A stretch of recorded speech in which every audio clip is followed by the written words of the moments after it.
A lot of you have been leveling with a Chain Lightning build, which has been amazing this season, and want to progress to the endgame version of it. So today I'm bringing you the perfected endgame Chain Lightning build that can tear through high tiers of the Infernal Horde, the Pit, and deal with bosses with ease. The version I'm bringing you today solves the mana issues with Chain Lightning once and for all, and the best part about this build is that it does not require any uber uniques. Yes, it's perfectly functional without relying on godly RNG. I'll place a build link for it down in the comments below. So let's go over how the build works. So the main ability of this build is Chain Lightning, whereby you unleash a stream of lightning that can chain between you and any nearby enemies up to 5 times. We pair this with the one mandatory unique of the build, Axial Conduit. Now Axial Conduit causes your Chain Lightning to bounce between you and enemies 11 times, draining 66 mana in the process and causing an explosion. The main damage of this build actually comes from the explosion, so when you're looking for a good version of these unique pants, look for a high roll on the actual explosion damage. Now the caveat to Axial Conduit is that if your mana reaches 0, all of your Chain Lightning will disappear.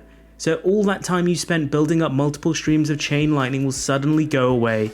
So purely spamming Chain Lightning is bad, as you can run out of mana if you're not paying attention. This makes mana regeneration one of the most important facets of the build, as we never want to reach 0 mana. The way we've solved this is through one of our aspects, Starlight Aspect, which gives us back up to 40 mana for every 20% of our life we heal.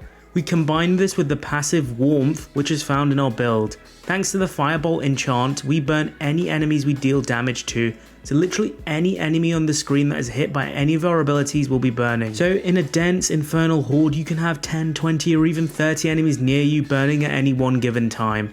Now with this build we can achieve very high ranks of Warmth, meaning we can heal for colossal amounts every second, which means we trigger Starlight pretty much every second as well. We also generate tons of crackling energy in this build, and thanks to Invigorating Conduit, these also provide us with a ton of mana. Our other skills focus on scaling our damage through Conjuration Mastery, which is a multiplicative boost to both damage and it improves our mana regeneration even further. We have Lightning Spear, which is a conjuration skill. We have Ice Blades, which is another conjuration ability, which thanks to Summoned Ice Blades lowers all of our cooldowns. And then we also have the ultimate Unstable Currents, which can summon tons of conjuration skills, and more Chain Lightning, which further boosts damage and mana regeneration through Conjuration Mastery. Our defensive cooldowns, Ice Armor and Teleport, provide survivability, and then anytime we use a cooldown we trigger Protection, which will provide us with a constant barrier for even more survivability.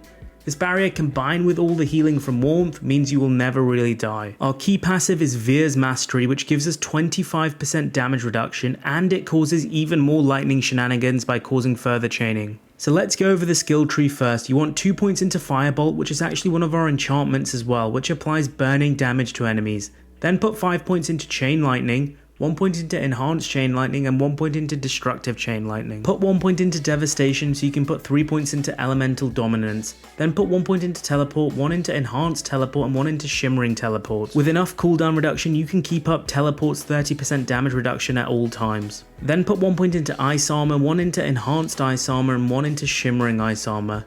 Then you want 1 point into Ice Blades, 1 into Enhanced Ice Blades, and 1 into Summoned Ice Blades.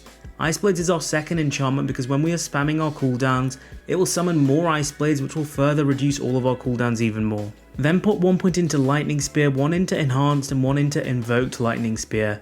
Then you want to put 3 points into Conjuration Mastery, which will scale our damage and mana regeneration tremendously. Put 1 point into Align the Elements, so you can put 3 points into Mana Shield and 3 points into Protection for survivability.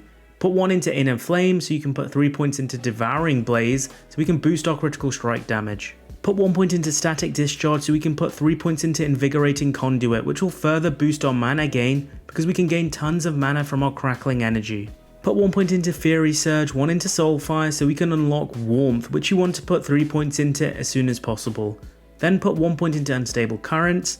We don't get prime Unstable Currents because attack speed isn't important for this build. Put 1 point into Coursing Current, so we can put 3 points into Electrocution, which further improves our survivability.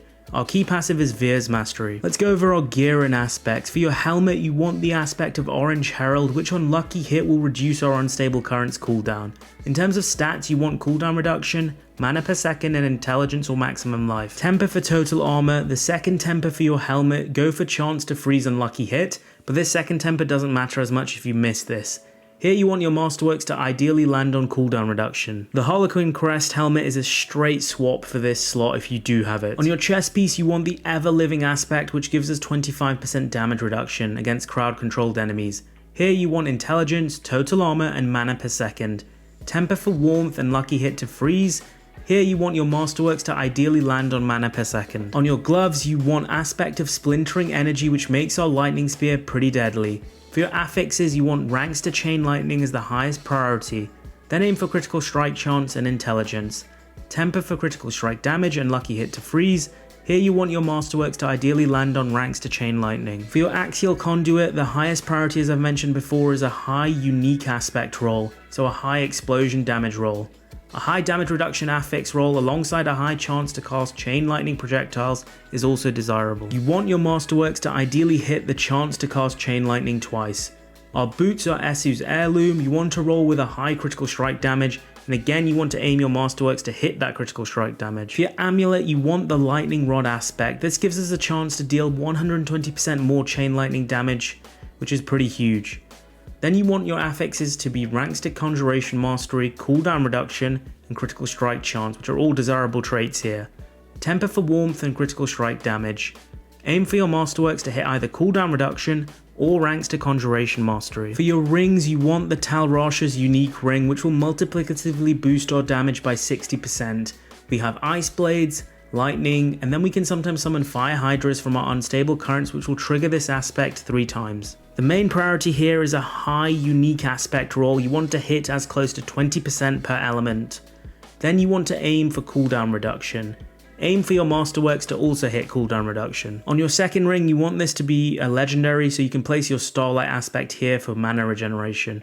Aim for Critical Strike chance, Intelligence, and Maximum Life. Temper for Critical Strike damage and Unstable Currents cooldown reduction. Aim for your Masterworks to hit Critical Strike chance. For our weapons we actually prefer using a one-handed weapon and an offhand, so we can use 2 further aspects instead of 1. And we can also get a bit more cooldown reduction on the offhand, because we don't have any uber uniques like the Harlequin Crest helmet in this build. Our one-handed weapon of choice is a sword for that innate critical strike damage bonus. We want to place the Storm Swell aspect here, which boosts our damage against vulnerable enemies when we have a barrier. Aim for Intelligence, Critical Strike damage and Maximum Life. Temper for chance to cast Chain Lightning twice in Critical Strike damage, and then you want to aim for your Masterworks to hit that chance to cast Chain Lightning twice. For our offhand we place the Conceited aspect for more damage when we have a barrier. Here we want cooldown reduction, Critical Strike chance and Intelligence. Temper for chance to cast Chain Lightning twice again and Critical Strike damage. Again you want your Masterworks to hit that chance to cast Chain Lightning twice. In terms of gems, Socket for rubies on your armor for more life, skulls on your jewelry to hit the armor cap, and then emeralds on your weapons for more critical strike damage. I'll quickly go over my Paragon board, but there will be a build link with the board on for you to copy. Remember, you'll need your glyphs to be level 15 to gain the bonuses with the setup that I've used here. On my starter board I've placed the Tactician glyph to boost our damage every time we use a defensive skill. I've then gone up and gone for the Static Surge legendary node, which makes enemies vulnerable and restores mana.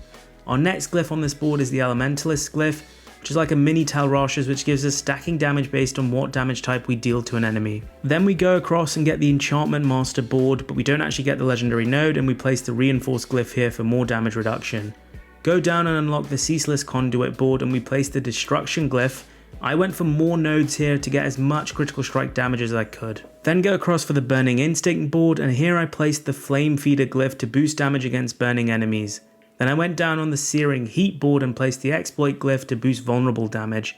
Finally I went across to actually get the Frigid Fate legendary node to boost damage against vulnerable enemies, and I got the Unleash glyph, which gives us more mana regen and more damage. So there you have it, my Axial Conduit Chain Lightning build that requires no uber uniques and still absolutely dominates.